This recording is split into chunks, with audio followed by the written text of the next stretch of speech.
and welcome to the Business of Property podcast. I'm Stuart. And I'm Simon. And we're both property people running our own businesses, and this podcast is just us chatting, as we often do, about anything and everything property. And recently, we've done a few podcast episodes in relation to replacing salary, and Simon and I were discussing serviced accommodation. But before we get into that, Simon, shall we just reflect on what we've done so far? Yeah, I think that'd be great to do. Perhaps I'll start a little bit at what we're aiming for. So we're aiming to replace salary. Our chosen salary is roughly the average one for the UK at the moment, which is £30,000 a year or £2,500 a month. And we have looked so far at doing this with a rent-to-rent property strategy. That was back in episode 80. And we concluded you'd need 5 properties and £15,000 to £25,000 of investment in order to get that up and running, and obviously quite a chunk of time. And then next up was episode 82, where we were looking at replacing your salary with an HMO investment portfolio. So this is where you've purchased properties, probably with your own money, possibly with somebody else's money. We look at both sort of scenarios in that. And there again, we concluded you need 5 properties, but now you need to put in about £375,000 of investment money. Then the most recent one we looked at was episode 86, and we were looking at building a vanilla buy-to-let portfolio. So this is the slightly more passive approach if you're not looking to be quite so hands-on. But again, it's a purchasing strategy. And here, the numbers worked out that you need 6 properties to actually replace that salary, and you need £474,000 of investment. So this time around, we are going to look at serviced accommodation. And you can do service accommodation as a rent-to-rent strategy, so a rent-to-service accommodation. Previously, in episode 80, we looked at rent-to-HMO as the sort of strategy there. But the type of service accommodation we're going to look at today is a purchasing strategy, so where you purchase and then rent those properties out as service accommodation. And quite fortuitously, Stuart has been doing this. We talked a few weeks back about your experimentation or getting started in Airbnb, Stuart, and you've been doing a lot more since then. So perhaps before we dig into some of the figures and how we think that works out for replacing salary, you could give everyone a bit of an update. How is your serviced accommodation flat actually going? Well, I'm pleased to say, Simon, that this strategy has been going really well. I feel like a lot of my things, we end up on a dour note where you kind of have to slap me around the face and say, come on, pull yourself together. It's going to be all right. Or at least off air anyway, or at least off recording. Yeah, on recording, I try to knock it down as much as possible. It's terrible. Oh dear, why did you get into this? Carry on. But the service accommodation has been going really well. And I think that's largely in part to the property. It's in a great location. As I've said many times before, it's a property we're actually selling. And people will listen and go, well, why sell it? Well, because it's going to unlock quite a few grand that's going to pay for a house we've just bought. So it's being sold. But it's a 2-minute walk from the Thames River in Kingston. It's a 2-minute walk from the main line station. It's a little studio flat. It's got its own private entrance. So it's not, you don't have to go into a hall or anything. You open your front door and you're in your own place. And it has the feeling of a 1-bed flat because it's got a raised area for the bedroom stroke lounge, if you can call it that, and then a kitchen dining area. So it's got a really nice, I would say, apartment feel. And that's kind of how we've marketed it on Airbnb. And it's gone really much better than we would have hoped, actually, insofar as that we've had multiple bookings quite quickly. And then, as we were just talking about before we hit the record button, 2 guests wanting to take it for pretty much the maximum period of time, i.e. 30 days. It's now gotten to the stage where I'm now concerned about when we're going to complete on the property because it keeps renting. And I'm now thinking, well, I have to complete at some stage. But because things haven't progressed, I'm just enjoying it as a nice problem to have, and we'll cross those bridges when they happen. And the fact that my wife's available to support it as well has been really helpful.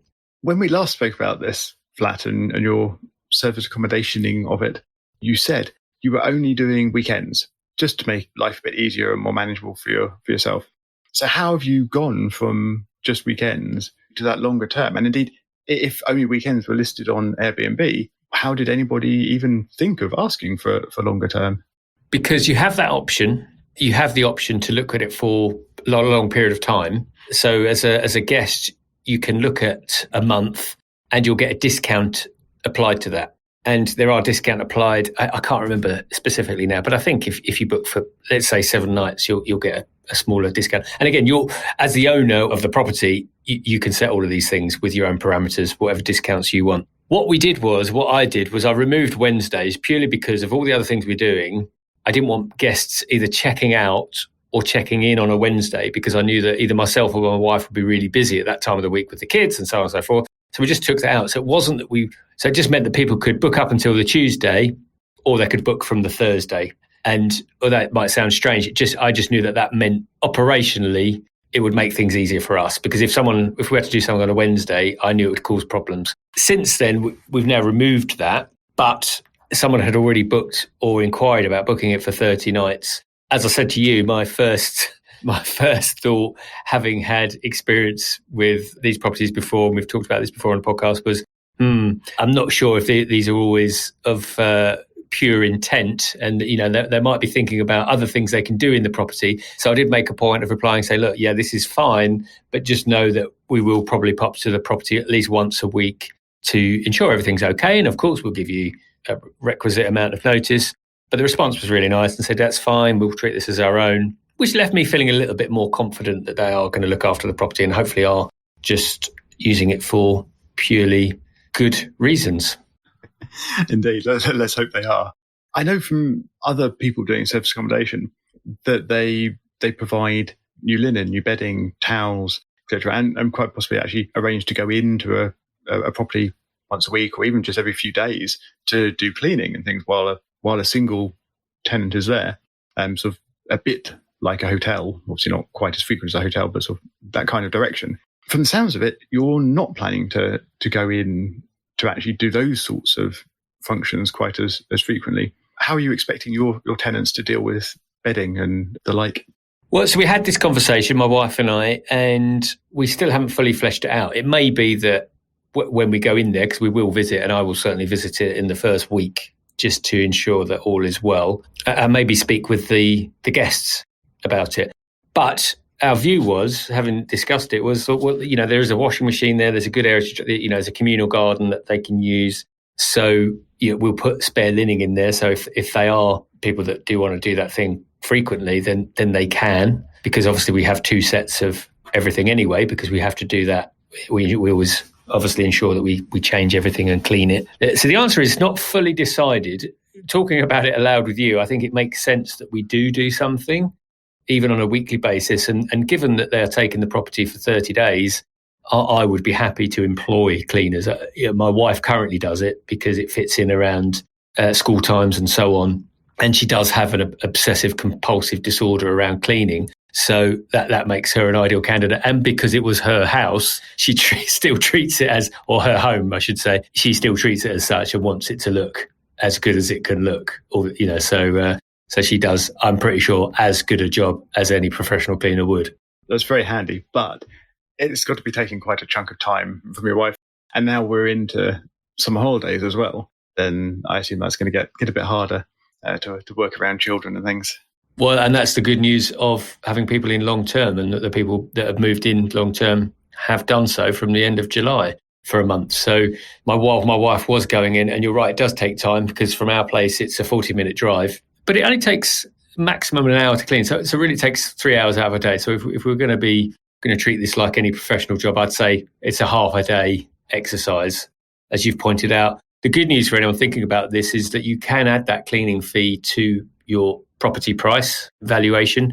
In fact, most people do. We added what we felt was reasonable. It's £35. Some are a lot more, some are a lot less, but this is, like I say, a studio flat. Still got a bathroom and kitchen that needs cleaning. So we could have got more, perhaps. But if we were to do this long term, i.e. more than a couple of months, I would definitely bring in professional cleaners to do the job. And I would actually start looking at them to do other elements in the property as well. So we always put a pint of milk, a packet of biscuits. I quite like buying these little fairy cakes, leaving them on, because I just think it makes people feel positive. And the funny thing is, of the guests that we've had, I would say 3/4 of them haven't touched them. So whether they're just very healthy people or they just don't like the look of the cakes we buy, they've left them.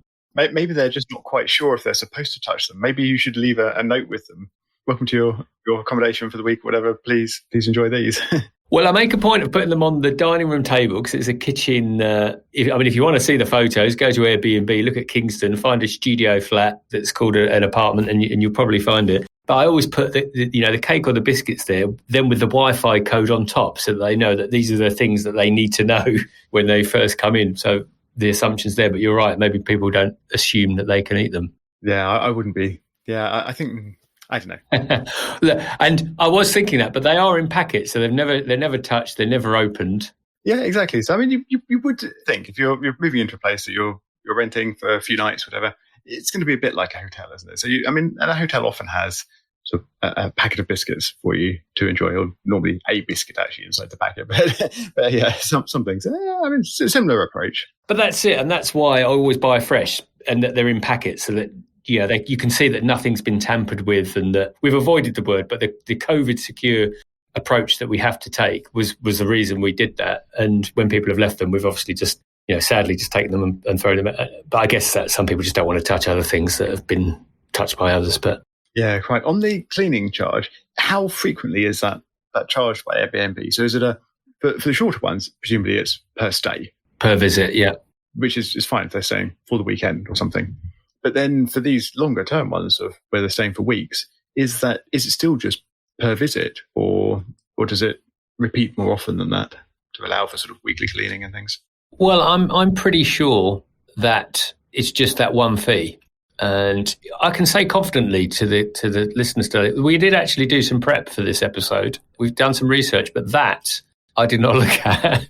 I'm just bringing new questions on you, aren't I? Sorry, we didn't plan that one. It's not in the script.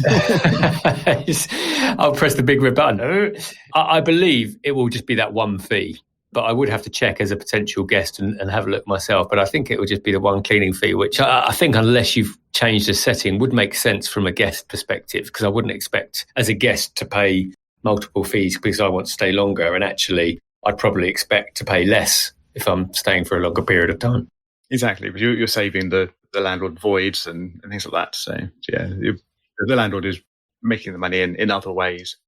So speaking of making money, we should start talking about some numbers. We probably should. We're looking at buying these properties that we're going to rent out to service accommodation.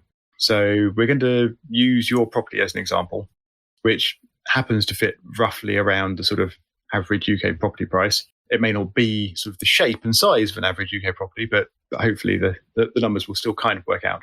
Your property's up for sale for 250,000. Have I got that number right? Yeah, 250. Yeah. Okay, so that's our purchase price that we're working on. Now, when you buy a property to turn into service accommodation, at the very least, you're going to have to buy some furniture and cutlery and towels and bedding and things to get it set up. But I think in our figures, we're assuming not much in the way of refurbishment or anything like that. So the core property we're going to assume is pretty much ready to go, I think. Correct me if I'm wrong here, Stuart. You're the holder of these numbers, so hopefully I've got that right. But we have got to obviously buy some stuff to go in that property. So what do you think's a good number to put around that for that sort of setup cost? Well, just thinking about what you'd need, you'd assume you're going to need beds, obviously. Beds, living area.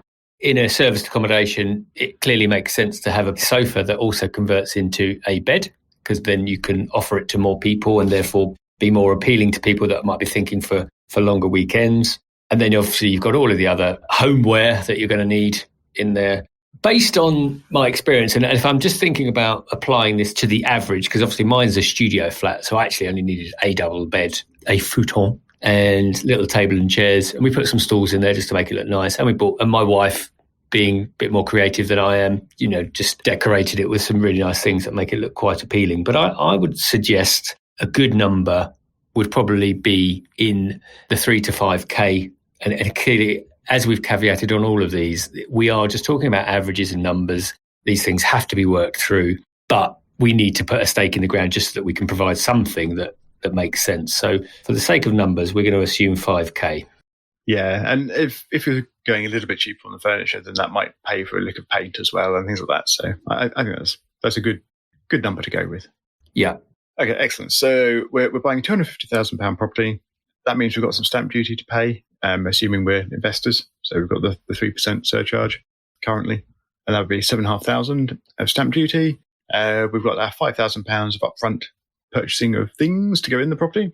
And we've got some fees, which we're going to assume about £3,000 for legal and mortgage setup. So that gives us a total investment that we need to put in of £78,000 and a mortgage borrowing of 187,500-ish. And that's 75% loan to value. We're not so worried about the rental cover requirements because it's a different type of arrangement, obviously, because it's there is no standard rent every month. So we're just going to assume that that's covered. So there we go. 75% loan to value mortgage, £187,500 of mortgage, £78,000 of cash gone in. So let's look at monthly stuff. So first of all, I can say straight up, we're looking at £500 of mortgage. I think that's what we decided, wasn't it? So £500 mortgage fee. So what else have we got on the outgoings, Stuart? Do you think? So we're going to have utilities, which we put in £50, and we, based on some 2-bed properties that I own, that's in the ballpark that we're going to have. We've got council tax, which we've included at 100, insurance at 40. We've also put a little fee in there for laundry of £20, and there's probably people listening going, but what about the cleaning? Actually, cleaning materials we should probably think about, but the reason we haven't put cleaning is because, as we've already spoken about, so we're not going to cover this anymore, but you can add that to the fee on the portal. We're talking about Airbnb. Obviously, you can use booking.com. And then there are channel managers that will also put your property out to all of the other ones that I can't remember the names of, but that are pushing out service accommodation on their websites. But the costs that we've got, those things that we've just mentioned, came to about £710 of costs, monthly costs. Have you included in that an allowance for repairs and that sort of thing? No, there isn't a maintenance cost in there. So we should perhaps, because actually we came back to the property the other day and someone's taken the clock. I mean, I don't know how that's going to look on their wrist because it's bloody massive. Right. I mean, that seems like a strange thing to take out. I wonder, was it hanging on the wall, presumably? Yeah. I wonder if they knocked it down or something and it broke and they have to dispose of it. we think it's been disposed of because we looked all over for it. Because I thought, maybe they've just knocked it off and just put it somewhere. But they obviously decided to put it in the bin. But anyway, so we'll put the maintenance in there of 50 a month if you think that's acceptable. I think that sounds reasonable. But something we would normally consider in this sort of planning part for HMOs or buy-to-let would be voids. But in service accommodation, we kind of look at that differently. How do you look at thinking about voids and that element of property rental for service accommodation? Yeah, well, it's similar to HMOs, I guess, in the sense that your first thought is occupancy. And we talked about some of this with Stephanie in relation to HMOs and that it's always about the rooms being full. You know, it has to be that rooms are full. And of course, in the service industry, in this sector, that is what it's all about. How many of those rooms can we fill? So to work out the figures on this, I started out at coincidentally, 60%. I didn't work with 60%. I started on the fact of, 220 days of the year, because that is the number of working days. And I guess for anyone thinking about service accommodation, the key point around service accommodation is, we always talk about in property, but is location.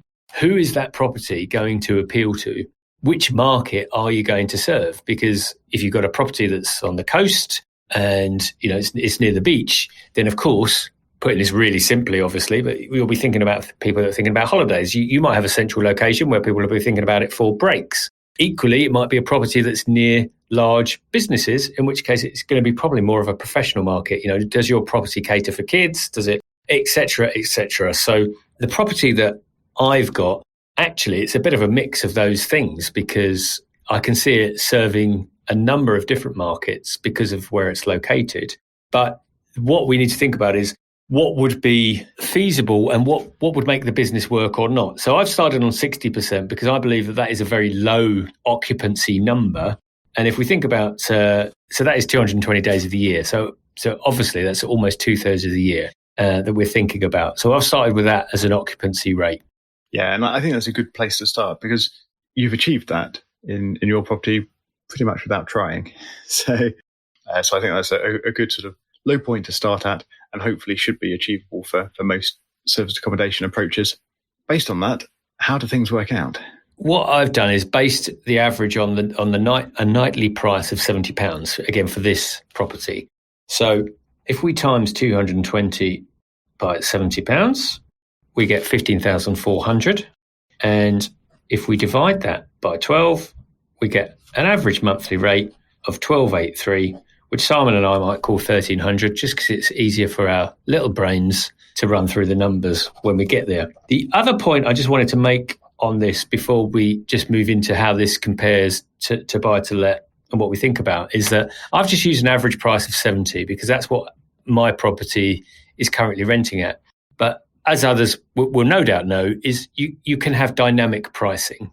And we haven't talked about seasonality yet, but that comes into the market you're serving and where your property is located. But dynamic pricing would invariably push the pricing up, as in that it'll be a higher monthly figure during key seasons. So, for example, where my property is, when Wimbledon comes around, I might like to think about putting the price up, but there are tools that can do that for us. So there are tools that can scan the web, look at what people are booking and say, actually, your property shouldn't be £70 now, it should be £100, and do that for us automatically. So just wanted to be clear on that, because we're using averages again, but it's not to say it's always going to be 70. It might be that in the cold, dark winter months, it goes down to 50, but during the summer months, we push it up to 100. But over the course of a year, this is where we might call it our blended average, if you like. Yeah, definitely. Similarly, there's going to be quite varied per night rates for different types of properties in different places, as well as across different seasons. So yeah, this is our example figure. We think it's a reasonable sort of average-ish figure to be using, but yes, it's clearly not going to be the answer for every property and every scenario. Right, I think we've caveated ourselves up to the hilt. We've covered ourselves there. We are good. Quite literally, the bottom line. So we've said that we're going to rent this for 1,300, and if we take off our 760, obviously simple maths tells us that that's going to leave us with, I'll say simple maths, I'll probably get it wrong, £540 net per month. That's what my calculator says as well. Good. And as you said at the beginning, we've always targeted 30,000 as the average, which the monthly figure is £2,500. So if we take £2,500 and we divide it by our 540, it tells us that we're going to need, because we have to round up because we can't own parts of a house, that we'd need 5 of those properties. Indeed. So if we go back to our original investment cost of 78,000, we are looking at £390,000 of purchasing costs to go into those properties in order to create our salary. Now, that's based on a 60% occupancy rate. So that's somebody paying for overnight accommodation for 60% of the nights at any time. What would happen to those figures if we were a bit more optimistic about that, or if we had some longer term bookings where obviously there's 100% of the time, bit of the time? We've also considered some alternative occupancy rates. So what are those other rates that we've considered, Stuart? Or I say we, I'm pushing this back to you because you're the one with the numbers. But what are the rates and how does that affect our numbers? I can hear people saying 60%, you're not doing your job if you've only got 60%. Really, I think we'd be working on 70%. If when I'm modelling this out, I would definitely work on a 70% because that's where the effort is. Of course, we want 90% plus. Ideally, we'd have 99%, or 100%. But even if we go up to 70%, which gives us a rounding up of 256 days a year, that takes the annual figure up to 18,000. And the monthly figure is then gross revenue, 1,500. And we then take off our 760, gives us 740. And then if we look at the salary we want of 2.5, divided by 740, and I think simple maths tells us it's just over 3, so probably 4. But so then we start thinking, well, actually, maybe if we just nudge that up slightly to say we could get 3, because, okay, if we push it up to 75%, we know that would be 3. Then your cost in has gone from 390,000 to 234,000, which is a lot less. If I just give us the quick gross on that, that would be a gross yield of 7.7% as just a quick indicator. Yep, which isn't too bad at all. And as you say, you've only got 3 properties to manage. So you've got your ongoing maintenance and management and cleaning and processes involved in that reduced as well. So you've got a slightly easier life for your £30,000 a year salary. You've only got £234,000 you've had to put into the process in the first place. You've probably been able to get up and running faster as well, because you've only got the 3 properties rather than 5. So I think this is pretty good. And I think that's, while 60% should be achievable fairly easily, if you choose your property well and your location and things, I think aiming for 70% or just over 70% should be perfectly doable. So yeah, I think that's quite a reasonable place to land for replacing your salary with serviced accommodation property. What do you think, Stuart? Have we missed anything? The only thing I was going to add to finalise this as we draw towards the end of our episode is that for me, my personal experience is I've really enjoyed it, because there's something about the customer contact which I like. Of course, as landlords, there's a lot about the customer contact we don't like, because it's very rare that a tenant just sends you a text saying, "Hello, Mr. and Mrs. Landlord. Just thought I'd let you know, loving your property today. So happy. Anyway, goodbye." No, it doesn't happen. It's usually there's a leak, there's something that needs sticking, I can smell drains. Can you change my light bulb? I need a new bed. Yeah, ad nauseum. But there is something about doing this where, because it is in the service industry, where I've personally felt it to be more like a business than I do when I'm just renting properties. And that's probably because I'm not as at the coalface as I could be with some of the properties. So I've enjoyed that. But of course, I just think the point is that as investors, would we enjoy that? Because I might enjoy it, the next person might not enjoy it. And the fact that you will have a higher turnover of people, as Simon said, is and that's quite a key thing. Whereas if you're used to, like in one of your properties, someone renting it out for 7 or 8 years, you haven't really, other than obviously the annual maintenance and certifications, you're not thinking about it that much. Whereas, there are occasions where we've had 3 different people stay in the space of 7 days. Someone's checked out in the morning, someone's checked in the afternoon.